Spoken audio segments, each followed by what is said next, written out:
Parameswaran Ramakrishnan, and this will be chaired by Dr. Bipul Janardhan. I request Dr. Bipul to introduce the speaker and invite the speaker for the final presentation. Over to you, Dr. Bipul. Hello, everybody. So, though Dr. Parameshwaran Ramakrishnan need not any introduction, he is a distinguished psychiatrist and chaplain, currently a child and adolescent psychiatrist fellow at Tower Health, Drexel University, Philadelphia, and a PhD candidate in theology, clinical chaplaincy, and the psychiatry at the. He has done psychiatry at the Graduate Theological Union, UC Berkeley. He is also medical director and the principal investigator of the Adi Bhatt Foundation in the New Delhi. His training spans Harvard Divinity School, Harvard Medical School, and the Stanford University. Dr. Ramakrishna's scholarly work explored the intersection of the psychiatry, spirituality, and the chaplaincy, with notable publication on awe mindfulness and the spiritual care in leading journal. His unique contribution lie in bridging contemporary tradition and the clinical psychiatry to development, transpersonal, and the holistic model of care. Over to you, Dr. Param. Yeah. Thank you so much. I'm trying to bring my slide presentation. I am kind of struggling. Where is this? Okay, here it is. Okay, here. Thanks so much. Okay, this was my topic, evidence-based understanding. I know we don't have much time. It's very short. How does it go?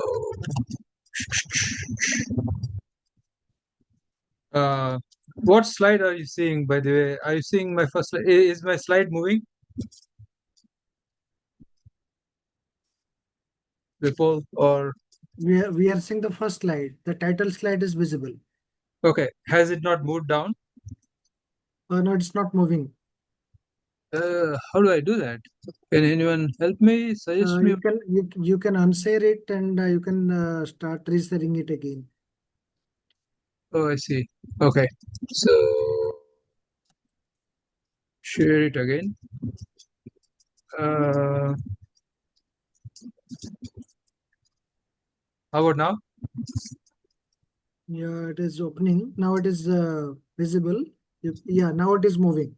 Okay, perfect. Okay, so I have a confessional statement. I could have titled this in different ways. One of the interesting ways I wanted to title it was Mind Theta Gamma. Is there a place for soul in psychiatry? Those who are old-timers, I'm old-timer, we know that there used to be called as phenomenological psychiatry. Probably it is there in various parts of the world, but definitely has died down in USA.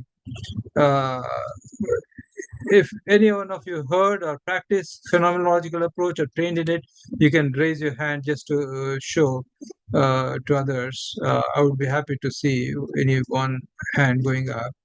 Okay, the word psychiatry means healer of the soul, ein mind.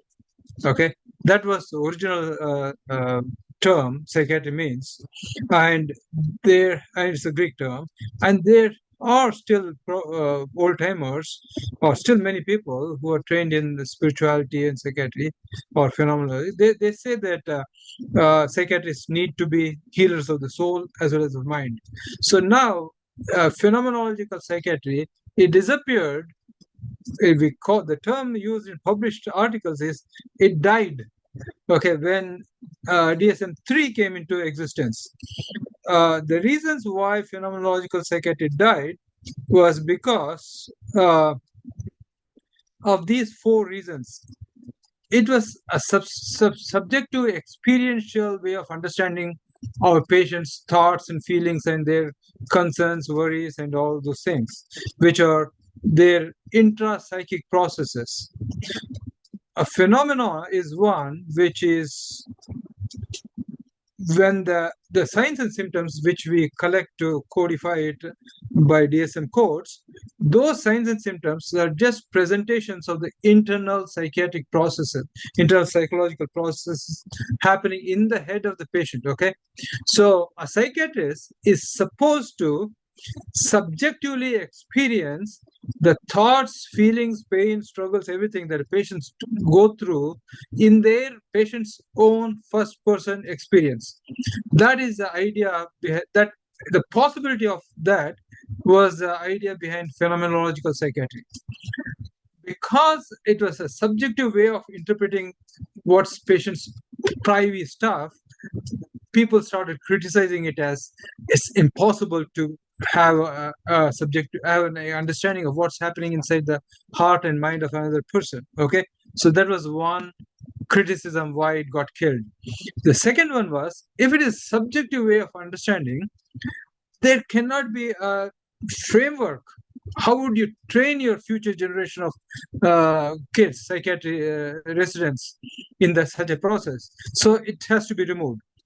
Another major thing was understanding of the internal subjective thoughts and feelings comes through something what they call a metaphysical element in it. Metaphysical element is nothing but spiritual beyond physical elements, okay, or transcendental states. So you cannot objectify a transcendental stuff when we are actually going towards the direction of evidence-based development of the discipline of psychiatry. So those were the criticisms. Okay, so when I was going through my psychiatry residency in India, I started seeing that pills don't help the patients as much as they should, or as continuous as they should.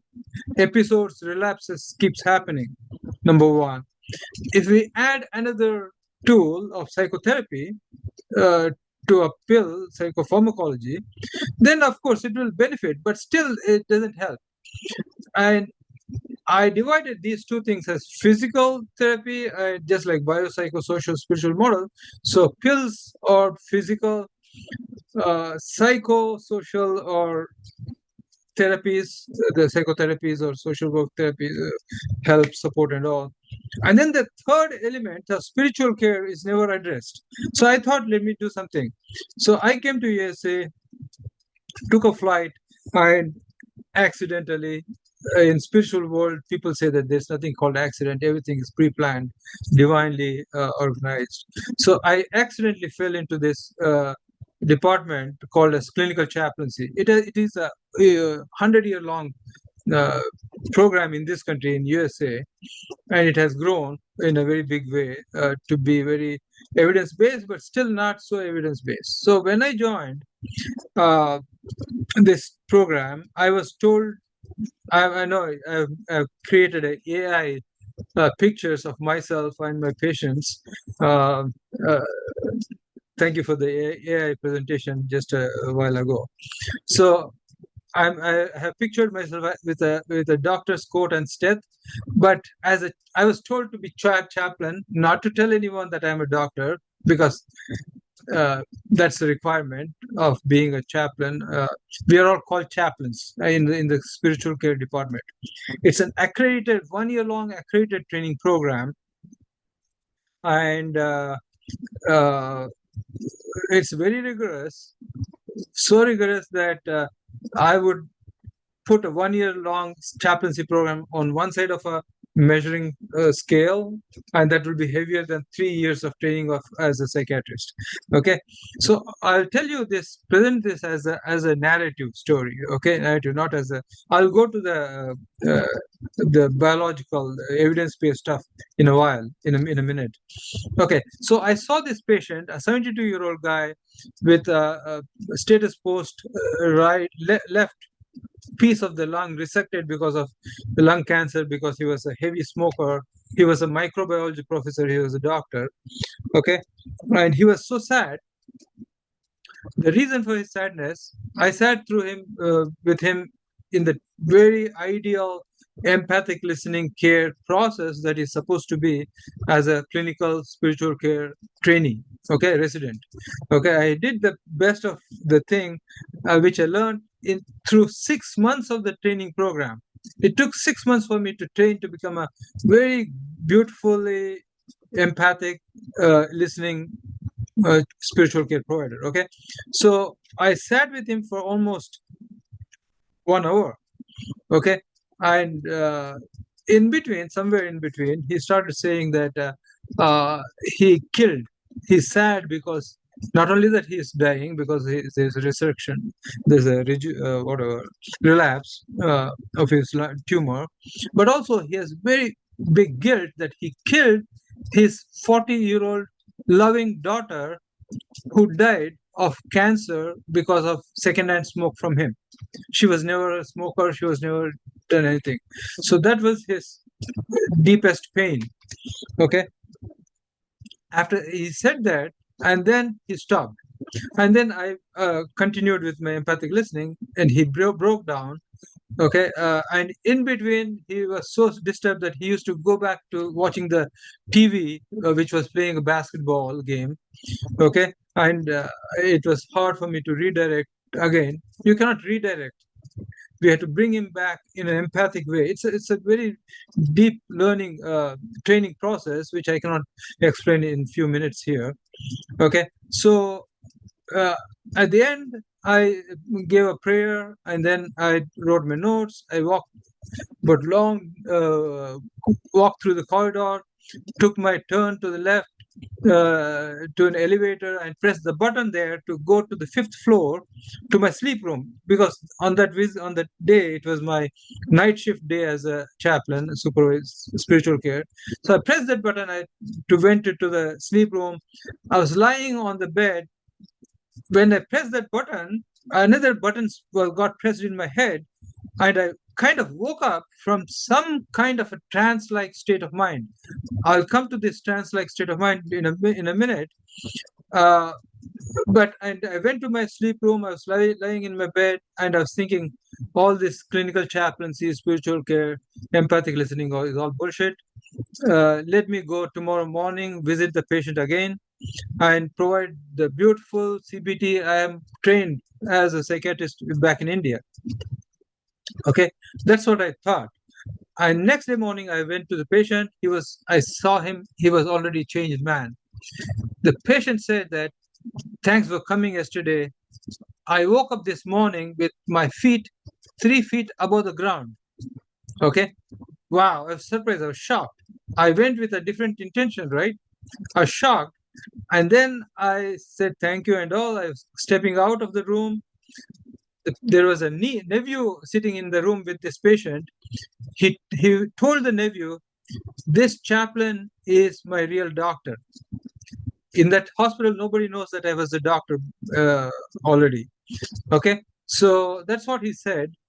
Again, I prayed and got out.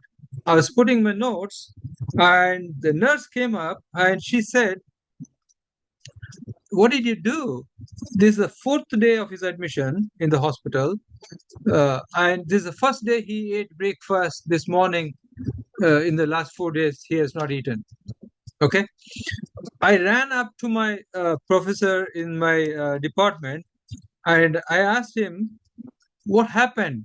This is the entire story. I told him, I said, this is what happened, but I don't understand how he got healed. Nowhere in my psychiatric residency training or psychiatric practice, I practiced 10 years before I came to USA, I had such a kind of experience. Okay, the chaplain supervisor, spiritual care supervisor, he told me, Param, you are not the healer in a spiritual care. God is a healer. Okay. I asked, I didn't understand. How do I comprehend all this? How do I grapple with all this? I asked a couple other senior chaplains in the department. All had the same answer. So now I had a big question for myself. I came to spiritual care department to learn the tools so that I can take it back to psychiatry and develop an integrated spirituality psychiatry program. And now a big boulder is thrown right in front of me to try and understand God as a healer, but in an evidence-based way. How do I take that God as an evidence-based God back into my psychiatry? That was my big question. I'll stop here and ask you all my questions. Okay, my questions are, which God came to heal the patient? The patient was a Christian patient. I'm a Hindu chaplain. Which God came to heal the patient? Christian God or Hindu god? Or better, how do you understand God as a healer in this situation? Nobody saw any person called as God coming in picture. Number two, how do we develop this into evidence-based understanding of God? I'll pause here for maybe 2 minutes. Somebody can ping me, wake me up.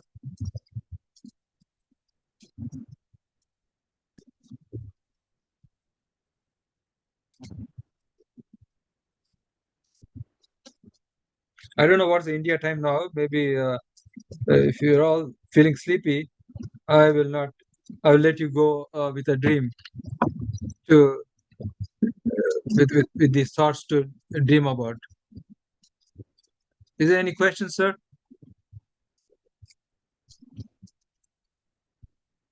Sujit, do you see anyone raising hand? Sujita? There are some responses in the chat box. Yeah, I can't see it. Okay, shall I? How do I see? I can't see it because my entire Yeah. screen is. I'm just going through the comments. One participant said that God is the energy. Another person said that the collective positive energy. The understanding about God is in the form of energy, maybe a collective positive energy.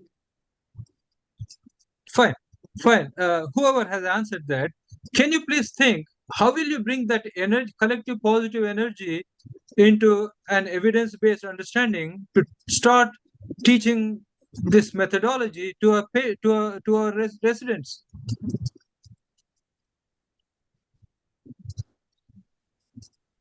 You can speak. You don't put. I'm not able to see your chat box. Please speak. Please feel free to speak out. Good evening, sir. I'm Deblina, and I would like to put it in this aspect that I don't know how to exactly measure the presence of God with the chaplain at a clinical setting, but maybe we can see the uh, we can measure maybe like that in a way that there is positive sense of well-being when the conversation is happening, and we can take that moment as the presence of God where the Beautiful, things start changing. beautiful, beautiful. But whenever you answer, please question yourself. Think about your own practice and see how it's valid or you need to go deeper. For example, every patient in my clinical psychiatric practice, they were in love with me. They used to feel great about my presence, and everybody would say, "Wow, God, doctor." In India, they would say, "Oh, aap Bhagwan hai." They give a lot of gifts also, right? That don't that cannot translate.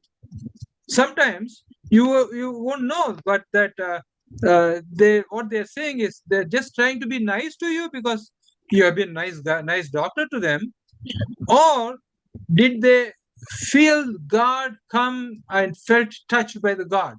How would you measure? Mine is a deeper question, my dear. I told you I had never had any such experience when I was a psychiatrist for 10 or more years. Okay, I will stop here. Deblina, thank you so much.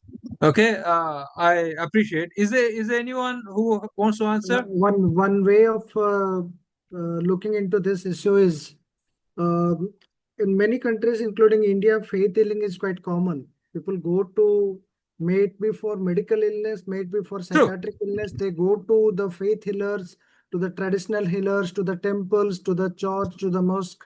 And many of these people, they report that there is improvement in their symptoms.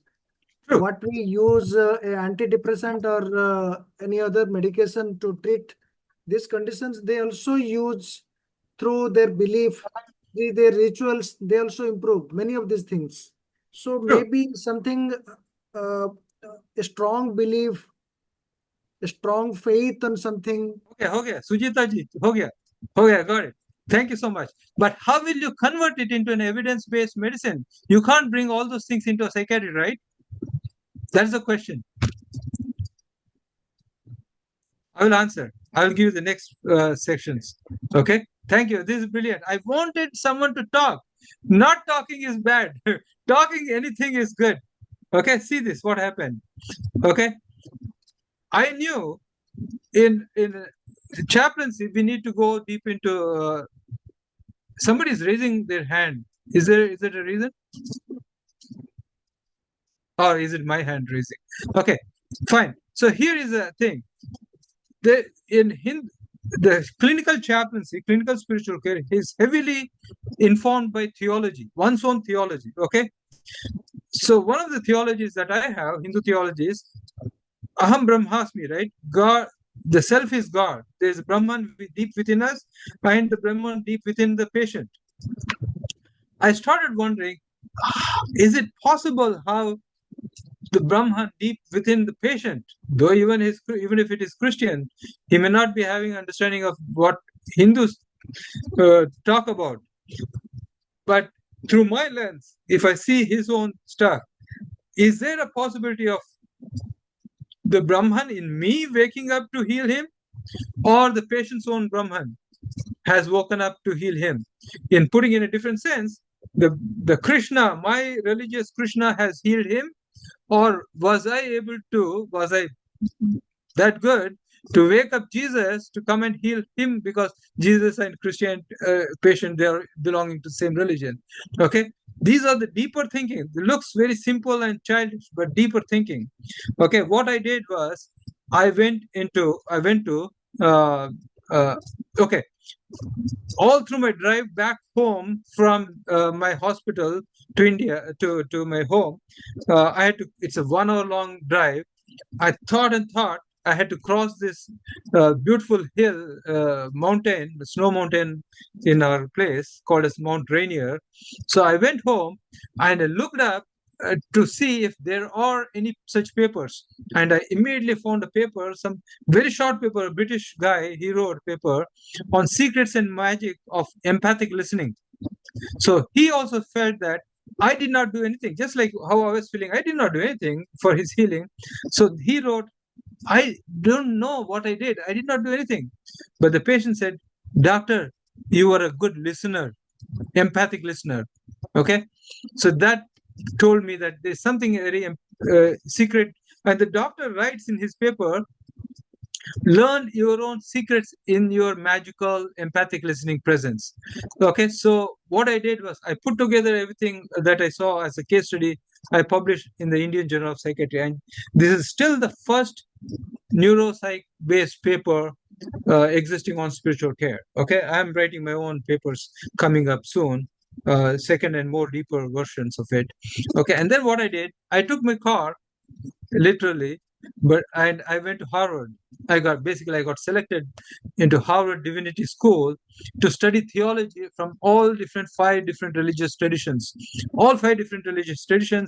and I started writing theoretical frameworks. I was also getting afraid that I was moving far away from psychiatry. Okay, so I wrote to the chairman of psychiatry department at Harvard, and I said that I don't want to get lost. So he said, come and join my program on contemplative neuroscience research. So I joined his research project. In his research lab, I was developing contemplative neuroscience frameworks of inter-religious theology in a clinical chaplaincy. While at the Divinity School, I was writing frameworks on inter-religious theology, the same Atma, Brahman thing. Is it existing in other religious traditions, or is it only Hinduism? Guess what? Every religious tradition has that same kind of understanding of God as their own soul. Everybody has it. Okay, I'll come to that at some point. I don't think time will permit today, but I'll keep going. So this is one of the definitions of spirituality developed by Western scholars. Koenig, if anyone has heard Harold Koenig, you will know who he is. He is a professor of psychiatry at Duke University. I have highlighted the portion of the spirituality definition. The transcendent is one which is outside of oneself, yet also within oneself. And in Western traditions, it is called as God, Hashem, higher power, Allah, etc. In Eastern traditions, it is called as Brahman or Buddha, ultimate reality, and all. Does it strike a bell to any one of you? A Hindu scriptural tradition, scripture, Rig Veda, Ekam Sat Vipraha Bahuda Vadanti. You see how people bring Hindu scriptures into play with the modern tradition, but still not, we are not reached there to find an evidence-based understanding of any scripture, including Hinduism. Okay. So what I did was I wrote my theoretical frameworks. Okay. This is a framework of the interactive process between a chaplain and a patient. There's a figurative description, illustration. Okay. And I published my, completed my master's thesis and published a paper. And then I went to, and then on the very last day, I was introduced to something called as portable EEG device. It's called as Muse. It was sold for consumers to practice and deepen their meditative practices. That's what's there on the left side is a Muse device. It's a portable device. You can just wear it on your head.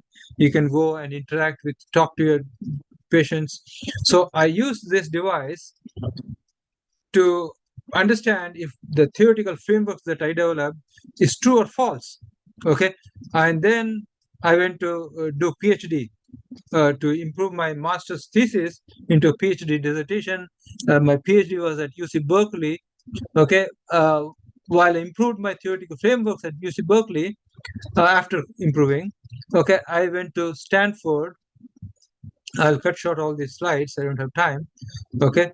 Okay, I'll tell you the circled areas, orange waves, which you can see right on top of the waves. They are the markers, gamma predominant spikes or plateaus, summits, which are markers of self-transcendent state of mind, which is actually the super Brahman state of mind or Father God state or Allah state of mind. Okay, if Yasser Arafat is there, if you're there, Yasser Arafat, a very interesting understanding of Allah. I'll just give it to you as a homework to dig into. How did the word Allah come into being as the name of the Supreme God? You can think over, and towards the end you can answer. Okay, I will go forward. Okay, so and gamma was the gamma predominant is a marker for self-transcendent state, the Allah state, or Bhagwan, Brahman, or Father God state, while a conjoint, okay, twinning of the red and purple lines, waves, which are delta and theta, they are the markers for meditative, deep meditative, but not at transcendental state. Okay, that state is marked by twinning of delta and theta. Okay, and then what I did was I wore this device. I went to Stanford. I sat in front of patients wearing the device and started doing my empathic listening care. One of my very first patients, this is the, I have stories. Spirituality has to be subjective experiential understanding. To add to that, we need to bring in other evidences, okay? Hardcore evidences that I'm using. So this guy, this patient, he remarked as follows, okay? He said, family of, okay, very quickly the story. This story was a very interesting multi-religious family, okay? This from guess where? From Palestine, okay? Israel-Palestine area. A Jew, okay? He came to this country, USA. He got converted into Christianity. He continued to have a boyfriend who was a Jew.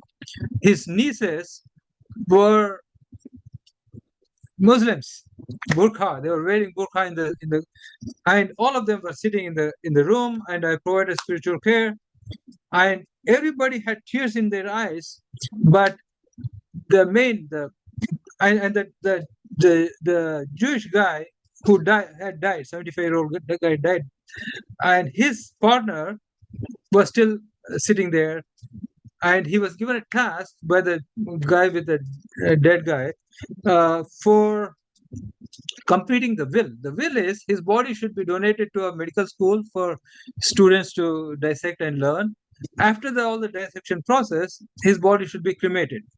And the partner had a tough choice how to get through this completing his will. Okay, I did not know. I was a fresh chaplain. I did not know how the process. So I said I will talk to my supervisor. She may be knowing, and she would come and advise you. When my supervisor went to advise, at that point, that guy who did not cry, tears, goosebumps, and there are various other physiological and happiness, cheerfulness, conversion of facial expressions, affect. These are the indicators of healing. So I could see that others had healed because of their tears, vulnerable tears, but this guy did not. When my supervisor went, he broke down. Okay, and this is what he and others told my supervisor.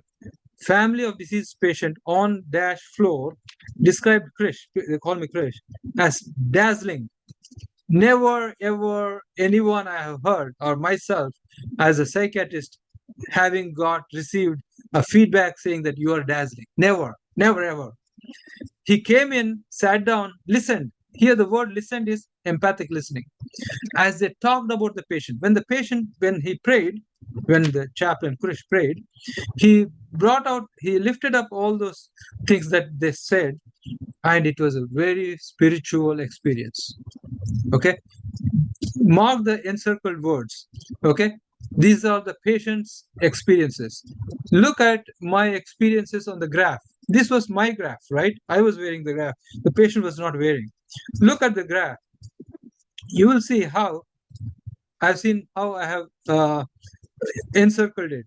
Okay. On the other side, what happened is, as soon as I heard my supervisor give that feedback to me, I ran back to see the patients, and patients had few more choice words to tell me, to explain how they felt.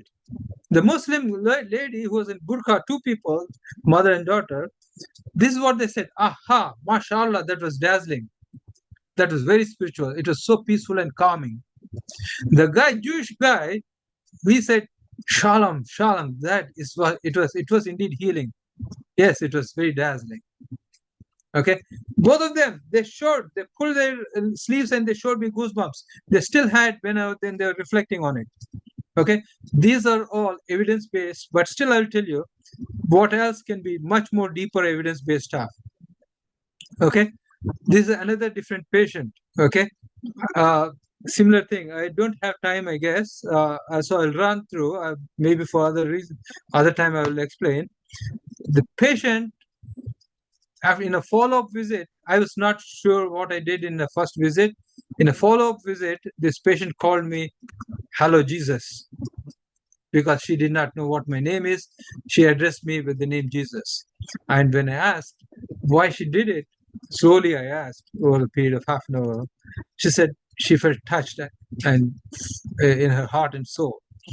Look at the gamma wave which has gone up. This is again still my EEG wave, okay?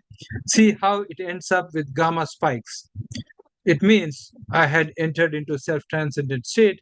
Again, you will see that twinning of the theta delta before the gamma spike comes, okay? Okay, so here is another, and then what I did was, I wanted to see whether the patient, care recipient, also goes into a self-transcendent state for him or her to experience healing. So I developed a classroom-based case study where both the provider and the recipient both were wearing the EEG device. Okay, and see what happens. On one side, the care provider, that's me, my EEG. On the other side was the other guy. Okay, So that other guy was a Muslim. Okay, he was a medical student. Okay, mashallah, आप मेरे नफ्स को पकड़ लिए. You were able to grasp my soul. You were able to feel and see all my deep thoughts. He was in this country from India. He was struggling through marriage, child, and also not getting into residency program. So that's what he was saying. I will pass the USMLE and I will get into the program. Okay, see my goosebumps. These are very common occurrences. Okay, so that's his email. That's his EEG. Okay, and now another patient, a Hindu patient, who was struggling through relationship issues. Okay, broken relationship. Okay, and that was my graph, EEG graph. See the spikes, and this was a medical student. The previous one was a medical grad, has come from India to USA. This was a medical student in this country. Okay, thank you. Wow, you helped me. You helped me see how my ex helped me see God in big ways. You're able to see the deep part of my soul. Okay, these are the words which, okay, that is that medical student's EEG graph. You see how there is a synchronization of mine and his gamma spikes. See towards the end, last three bubbles, circles on his subject's EEG, and compare with the minutes or the timings that were where the spikes came up in my EEG. Okay, and we had a comparative study of two groups, people receiving spiritual care from trained providers, me and another trained person, two providers, and another group where the spiritual care was offered by providers not trained in the CP, they're not trained in the empathic listening process. It's a specialized form of talking to a patient, specialized form of psychiatric assessment. It's not any, we are all who have come into medical school and become doctors, we are empathic in some way, but that empathy is different from what a real empathy has to be to produce this kind of effect. It's a big training process. We'll come to that at some point. Okay, so there are 6 and 6 case studies from both the groups. None of the group cases in the comparative group with no trained provider, none of them had gamma spikes, except for 1 or 2 patients who became very tearful. The providers never had in all the 6 cases, and in all the 6 cases, nobody had a synchronization. There's no synchronization between the EEG of the provider and the patient, compared to the test group where both the providers were trained. Everyone went through gamma spikes, at least one spike, if not more than one, and all provider patient comparative studies had the concurrent or coincidence or synchronization of the gamma spikes. Okay, so what we have come is we have used the subject to experiences, the provider's subjective experiences, and then the objective existing neuroscience framework. The objective existing neuroscience framework is gamma predominant spikes are markers for transcendental states of mind. For meditative states before pre-transcendence, mindful states, transcendence is a beyond mindfulness state. Mindful state is marked by theta delta. Okay, and non-mindful state, which is a typical state of a worried mind, is, you know what it is, gamma predominant state. Okay, so it's all there in the literature, and we found those things in our EEG graphs, the green circle. When we bring all these circles together, in the middle where all 4 overlap, that is the evidence-based spirituality or evidence-based psychiatric assessment. Okay, so if we are providing evidence-based care in current day psychiatry, if I ask you, you should be able to provide each evidence saying that you and your patients had entered a transcendental state of mind, which is impossible if we are sitting in front of the patient, listening to his story, but continuously running the DSM criteria in our head, trying to see where should I fit this patient. It's impossible to reach a transcendental state of mind. Okay, so let's go ahead what I did further. So I put these four things together, and I arrived at the definition of what is transcendence, definition of what is soul. Soul is a state of mind which is self-reflective state of mind. To understand how soul is self-reflective compared to a transcendental state of mind which is a non-reflective but is beyond reflective state, we have to read theologies. Theologies of which theology? Every religious theology has it.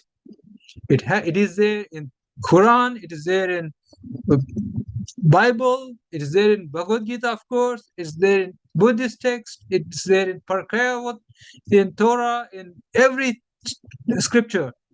If we don't know how to study, how to understand God or divine or spirit or soul in a clinical interaction, we can never ever understand it from a scriptural textbook. Okay, so what I'm trying to say is, just like you can never understand anything about the disease process of a patient if you just mug up and by heart all that thing in a Kaplan and Sadok without seeing any patient, any depression patient. You cannot understand it. Similarly, and to understand better what we read in a textbook, we go back and forth between the textbook and the patient, right? Similarly, to understand what is the soul, spirit, or God, we should go back and forth between a spiritual care interaction in a clinical setting and a scriptural text. We have to go back and forth. This is called as medical model of reading scriptural text. And another third project, what I did was I took people, okay, and I read scriptures. I'm running through. I know I ran through scriptures, reading Ramayana, reading Quran and Hadith, reading Bible. Okay, I read all those things. We are coming up with all these papers on evidence-based study of what is scriptural text, and it is important for psychiatrists. So these are all going to be part of the curriculum. I'll stop here. Okay, thank you. I'll ask. I'm ready for any questions. I'm short my timing. Okay, and I'll stop my thing here. Thank you so much for your patience. Thank you so much, Dr. Ramakrishnan. I think Dr. Bipul Janardhan is not here because he has to leave for another meeting. So I have to conclude here. Before concluding the sessions, I would like to have questions from the participants. Because this is something very sensitive topic, something that's a very inherent topic. There will be a lot of questions and there will be a lot of opinions. So I would like to have any comments or any questions from the participants.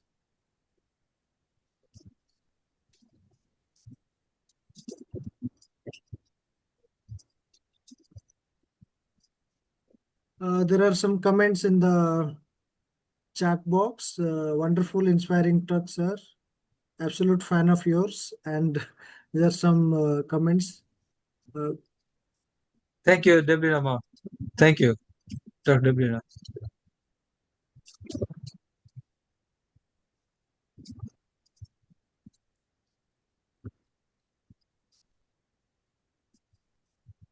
Maybe Dr. Rainer, would you like to comment or ask anything? I don't know. I think I'm not an expert in spirituality because I always believe that so much what we do is not explainable anyway. So the question is, how does psychiatry work at all, or how does it, how does CBT work? The problem is what we always do is nobody understands what happens in the brain. What we show is that it works. And the why is always difficult. And this goes through whatever spirituality. It goes through the work of ketamine, and So there's so many things, and how CBT works. I think CBT has a little theory. I think we're possibly, and I think the interesting part is that we can move more and more into assessing these issues, and spirituality is one. So I don't know. And the other thing is, I would also connect it a little bit with AI. So how does it work that things, look as if, so it's even AI sometimes looks as the spirit comes out of the box. So I don't know.